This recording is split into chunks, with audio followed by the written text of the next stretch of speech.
If you need any Xbox or PlayStation codes or anything gaming related, check the referral links down in the description. They'll take you to g2a.com. They already have a discount on most of their goods already, and with the code CHES at checkout, you can get yourself an extra 3% off as well.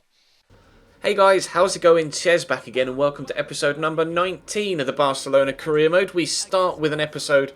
We do start with an episode, I suppose. We start with a game against Deportivo La Coruña. They're currently 15th. We're currently at first by 9 points, with a game in hand on Valencia, of course, as you can see, as we mentioned at the end of the last episode. So, hoping to get another win here to continue to build on that lead and give ourselves an even more solidified position at the top of the table. We are obviously in the middle of the transfer window at the present. Still not sure whether I'm going to buy anyone. Thank you for all of the comments on Wednesday and Friday's videos, by the way. There are a few people saying perhaps we should look to bring in some old Barcelona players, like players that used to play for the club, like Ronaldinho, David Villa, etc. And that really intrigued me. There was also a few people saying perhaps, try and bring in some of the Barcelona B players, but I'm not really too sure I want to do that particular option, because they just wouldn't play. Like players like Munir and Sergio Roberto haven't even found the chance to play anyway already so far in this series to date. As it is, let alone bringing in any more youngsters or, players aren't necessarily the world's best, to be fair. So I don't think I'm going to go with that one. But bringing in some former Barcelona players like David Villa and Ronaldinho really does intrigue me. So I may look to do that. Obviously, first we have to move on Thomas Vermaelen, and we haven't been able to do that so far. Something else we haven't been able to do so far is get ourselves in front in this game. Neymar coming down the left-hand side. He's got 3 defenders for company. He is going to find a teammate in Jordi Alba who finds a good cross. Suarez with a header, but straight at the goalkeeper.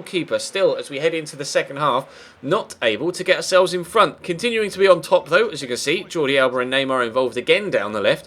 Good feat by Neymar to get it into Rakitic. Rakitic is going to find Pjanic on the far side. Nice turn by him. Drives into the box, finds the near post just, and we're able to take a 1-0 lead. Very, very good finish from Miralem Pjanic, squeezing us in front. Now, we've been consistently on top for the entirety of this game so far. Tackle them at the back here. Give the ball away, though.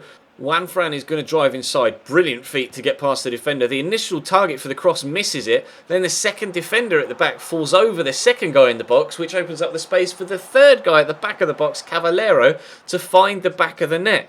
Depor back on level terms, and that gave them plenty of confidence. You can see they're back in the box again.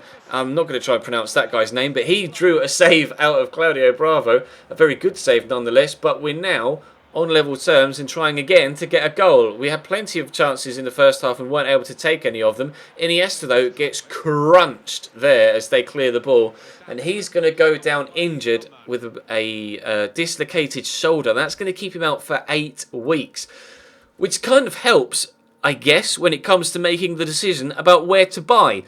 I could go out and buy Ronaldinho now, and he could slot very nicely into the cam spot that's going to be vacated by Andres Iniesta. So your guys' suggestions may actually have been the most perfect of timing to give me the emphasis to go and buy Ronaldinho. So I think I'm going to go and try buy Ronaldinho and give him a go back at Barcelona, back in the Barca shirt. But Dani Alves, can we get ourselves in front? I don't know how we haven't. Neymar, almost the saviour there, but I don't know how he hasn't been able to find the back of the net, to be completely honest. 84 minutes on the clock still when we have the second shot in this same highlight, but we still can't find the back of the net. And we are running out of time, stoppage time at the end of the game now. It's now or never, really, to be completely honest. We need a goal. Suarez with a fancy first touch to get it to Arda and Neymar gets it quickly out to Luis again. He's going to try and get back inside to Neymar if he can. Does find him. Good feat from Neymar to get possession. Brilliant turn inside. Neymar was not the saviour a moment ago, but now he is. 2-1 Barcelona. Thank you, my Brazilian hero. We needed that. But you can't even imagine how frustrated I was in this game, having not been able to get a second goal, or even it took so long to get the first goal as well. Depor were defending like nothing I'd ever seen before, but we were able to squeeze the first goal in by Pjanic at the near post, and we were able to squeeze that goal in with Neymar when the final whistle was just around the corner. Confirmation there briefly that Andres Iniesta is out for 8 weeks. There was no transfer business between the Depor game and this Atletico game. It's been a very quiet window. no one wants to try and buy my players, and obviously I'm still trying to move Vermaelen on so I can go out and buy a couple of my own. I'm thinking about maybe buying a winger as well. I don't know. If there is a winger out there that used to play for Barcelona that you'd like to see me bring back to the club, then let me know in the comments section down below. I'm thinking maybe going for someone like Christian Teo. I don't know. He's obviously at Porto right now in real life. That move was made permanent, I believe. So on the latest updates, he will be a permanent player there. So I could go out and buy him back. Definitely going to go and try and get Ronaldinho. May go and get, or try and get David Villa as well. And I could even play David Villa out wide, I suppose. Or maybe use like Lacazette wide right and then play David Villa through the middle. There are plenty of options. So I might go and get Villa and Ronaldinho, and then maybe not necessarily need to go and get another winger, because obviously Lacazette has the pace and dribbling ability to be able to do the job out wide, so I might not need to. But we're playing Atleti again, coming back to the action, and obviously we've played them twice recently, once away from home and got a 2-1 defeat in the Copa del Rey first leg, and then we drew 1-1 at home thanks to a 90th minute Fernando Torres goal that sent us out of the Copa del Rey. However, we're 1-0 up here after 16 minutes thanks to a brilliant technique from Luis Suarez. You may not have seen it first time round, but I'll show you all three replays. The technique to swing his leg around, almost around the defender there, that technique is gorgeous. What a goal by Luis Suarez. We're 1-0 in front. Atleti, though, immediately going to try and get themselves back in it. Torres shows great strength here. Bit lucky with the pass. A back heel that bounces off a couple of defenders and goes straight to Mario Mandzukic. Mandzukic to Danny. Danny with a shot hits the inside the post, and they probably couldn't have come any closer to getting themselves a victory. A equaliser there. But then Koke came even closer again and hit the post for a second time in the same highlight. 20 minutes in, we're really going to have to firm up defensively, because Atleti know how to score against me, and they're proving that they might be able to do it again. Nangolan with a free kick here, though, just after the half hour. Stands it up into the middle. Messi tries for the header. Not the best. Messi's not the tallest of guys. He has scored a couple of headers for me in this series where defenders have misjudged the flight of the ball and he's been able to just kind of knock it into the back of the net. Didn't quite go my way in that particular instance, though.